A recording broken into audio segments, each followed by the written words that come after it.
wabarakatuh. Perkenalkan, nama saya Nazifa Medina Silva dari kelas 11 IPS 2 nomor absen 21. Saya akan menampilkan pidato dengan tema peradaban masker dan dampak bagi pelajar. Assalamualaikum warahmatullahi wabarakatuh. Kepada para hadirin hadirat yang saya hormati, kepada para adik-adik yang saya sayangi, hadirin yang saya muliakan, pada masa sekarang tentu telah kita ketahui adanya wabah yang menyerang kepada warga bumi, yaitu wabah virus corona atau COVID-19. Virus corona tersendiri yaitu sebuah wabah penyakit yang menular dari satu manusia ke manusia lain dengan perantara terkena cipratan air liur dari manusia yang positif corona, kontak langsung atau berbicara langsung dengan pasien positif corona. Virus corona bisa menyebabkan gangguan ringan pada sistem pernapasan, infeksi paru-paru yang berat, serta dapat menyebabkan kematian. Virus ini bekerja dengan masuk ke dalam sel-sel tubuh Anda dan kemudian membajaknya. Gejala utama yang mengetahui kita terinfeksi virus tersebut adalah demam, batuk, nyeri tubuh, sakit tenggorokan, dan sakit kepala. Semuanya mungkin terjadi, tetapi tidak selalu. Jika tidak segera ditangani, pasien tersebut akan mengalami gangguan pernapasan. Gejala-gejala virus corona dapat diobati jika belum parah dengan istirahat, mengonsumsi banyak cairan dan paracetamol. Anda tidak akan memerlukan perawatan di rumah sakit. Tahap ini memerlukan waktu 1 minggu. Kebanyakan orang pulih karena sistem kekebalan tubuh mereka telah memerangi virus. Hadirin yang saya hormati, kasus positif corona atau COVID-19 di Indonesia sendiri mencapai kasus positif terdapat 382.000 orang, sembuh terdapat 305.000 orang, sedangkan yang meninggal dunia 13.077 orang. Dengan kasus terbanyak DKI Jakarta, Jawa Timur, Jawa Barat, Jawa Tengah, dan Sulawesi Selatan. Indonesia pertama kali mengonfirmasikan kasus COVID-19 pada bulan Maret lalu. Saat itu Presiden Joko Widodo atau Jokowi mengumumkan ada 2 orang warga Indonesia yang positif terjangkit virus corona, yakni perempuan berusia 31 tahun dan ibu berusia 64 tahun. Oleh karena itu, pemerintah menghimbau beberapa protokol kesehatan untuk mencegah penularan COVID-19 agar tidak menular, yaitu berjaga jarak 1 meter dari manusia ke manusia lain, sering mencuci tangan dengan sabun dan air mengalir. Jika tidak ada sabun dan air mengalir, kita dapat memakai hand sanitizer. Jangan menyentuh bagian wajah dalam kondisi tangan yang belum bersih. Terapkan etika batuk dan bersin dengan cara tutup mulut dan hidung menggunakan lengan bagian atas ketika kita batuk atau bersin seperti ini. Bagi yang merasa tidak sehat, untuk secara sukarela melakukan isolasi mandiri di rumah, jaga kesehatan dan jangan lupa memakai masker jika merasa sedang sakit dan keluar rumah. Hadirin yang saya hormati, dengan adanya memakai masker setiap berpergian, maka timbul budaya memakai masker. Pandemi ini memaksa setiap orang tampil dengan gaya hidup baru, yaitu gaya hidup bermasker. Masker sudah menjadi semacam kebutuhan pokok. Masker dibutuhkan oleh siapa saja dan di mana saja.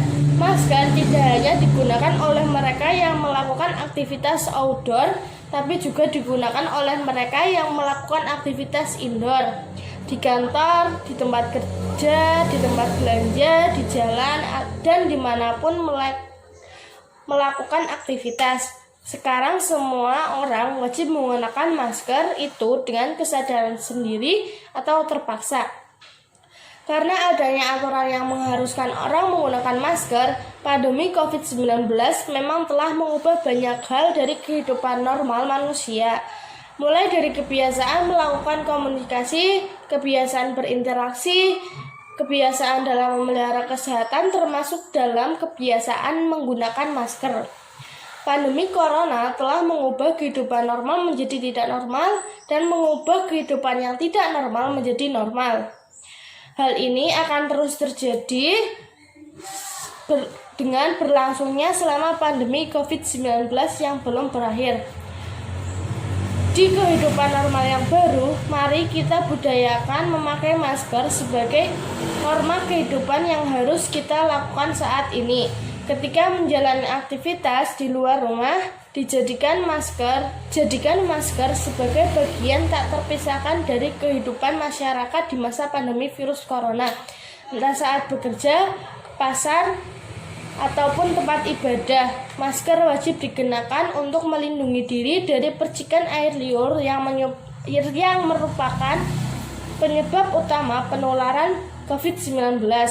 Kita menggunakan masker berarti kita berdamai dengan kehidupan, karena hidup itu sebuah pilihan mengalah atau mengalahkan. Ini yang saya hormati. Rumitnya penanganan wabah COVID-19 ini membuat para pemimpin dunia menerapkan kebijakan yang super ketat memutuskan mata rantai penyebaran COVID-19. Dengan adanya kebijakan social distancing atau pembatasan interaksi sosial, masyarakat dapat menghambat laju pertumbuhan dan kemajuan dalam berbagai bidang kehidupan. Selain tersendatnya laju ekonomi juga menghambat di bidang pendidikan. Keputusan pemerintah yang mendadak dengan meliburkan atau memindahkan proses pembelajaran dari sekolah menjadi di rumah, melaksanakan pembelajaran daring menjadi faktor utama kekacauan ini. Peralihan cara pembelajaran ini memaksa berbagai pihak untuk mengikuti alur yang sekiranya bisa ditempuh agar pembelajaran dapat berlangsung. Menjadi pilihan adalah dengan pemanfaatan teknologi sebagai media pembelajaran daring. Penggunaan teknologi ini juga sebenarnya bukan tanpa masalah. Banyak faktor yang menghambat terlaksanakannya efektivitas belajar daring ini, antara lain penguasaan teknologi yang masih rendah, keterbatasan sarana dan prasarana seperti orang tua mereka yang tidak mampu memberikan fasilitas teknologi kepada anak-anaknya, jaringan internet, jaringan seluler, terkadang jaringan yang tidak stabil karena letak geografis yang masih jauh dari jangkauan sinyal seluler.